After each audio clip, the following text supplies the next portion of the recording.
China is now the world's most competitive auto market, an arena so intense that even giants like BYD and Tesla battle neck and neck.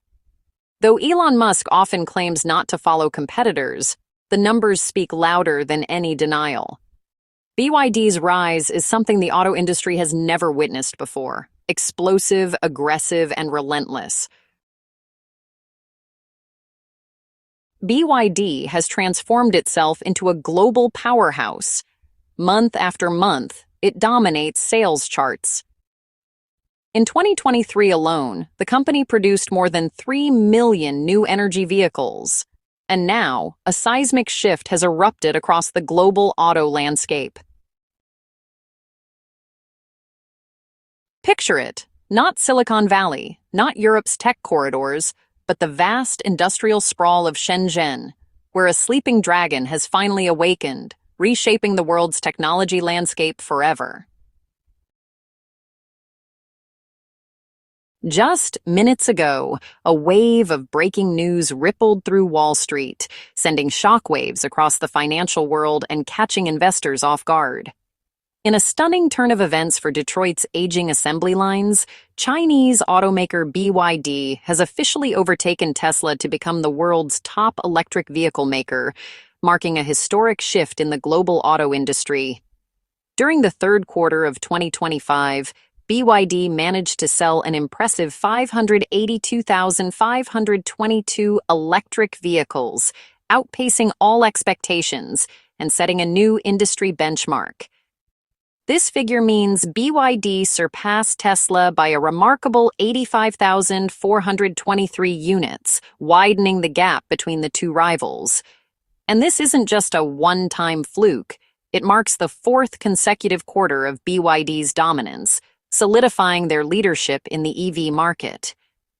Year to date, BYD has already reached an astonishing 1.6 million electric vehicles sold, leaving Tesla trailing far behind in the race for global EV supremacy.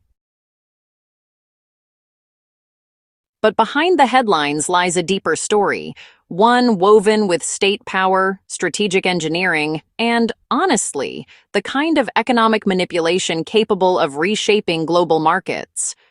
What you see in the news is just the surface. Underneath, there's a complex web of government influence, long-term planning, and a relentless drive to dominate the electric vehicle industry, not just in China, but worldwide. The Chinese government's involvement goes far beyond simple policy decisions. It's a coordinated effort that touches every part of the industry, from research and development to global marketing strategies. Because BYD's rise isn't fueled by innovation alone, even though its blade battery is, one of the safest and most efficient ever made. The company's success is also built on a foundation of government support, access to resources, and a willingness to take risks that most companies simply can't afford. BYD's achievements are impressive, but they're also the result of a unique environment that encourages rapid growth and experimentation. Its ascent is also the result of massive state intervention. The government's hand is visible at every stage, from funding to policy incentives, ensuring that companies like BYD have every possible advantage.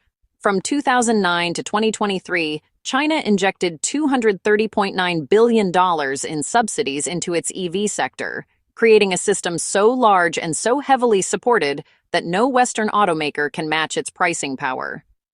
This unprecedented level of investment has transformed the industry, making China the undisputed leader in electric vehicles and setting the stage for a new era in global competition. This is not just competition, it is state-engineered dominance. And the scandals? They run deep. A recent audit uncovered $121 million in fraudulent subsidies, with BYD and Chery among those receiving funds they really shouldn't have. Beijing responded with a symbolic crackdown, but honestly, the machine keeps running. Europe feels the tremors too. Last September, BYD's EU registrations skyrocketed by 201.3%, while Tesla's plunged 36.6%. This isn't organic growth. It's a coordinated expansion strategy backed by political leverage, forced joint ventures, and technology transfers that strip the West of know-how piece by piece. Some Chinese brands have even gamed the system by insuring cars before they're built, phantom sales boosting quarterly numbers and unlocking more subsidies. Meanwhile, the United States stands on the edge of an industrial crisis. Ford, GM, and Stellantis, once icons of American manufacturing, are now collapsing under the weight of Chinese undercutting. The Ford F-150 Lightning sells for $50,000. BYD offers comparable models in Asia and Latin America for half that price. Projections warn that 100,000 American auto jobs could vanish by 2030. Factories in Michigan, Kansas City, and Ohio sit quiet. Families in Flint and Dearborn face unemployment and foreclosure. The ripple effect is devastating.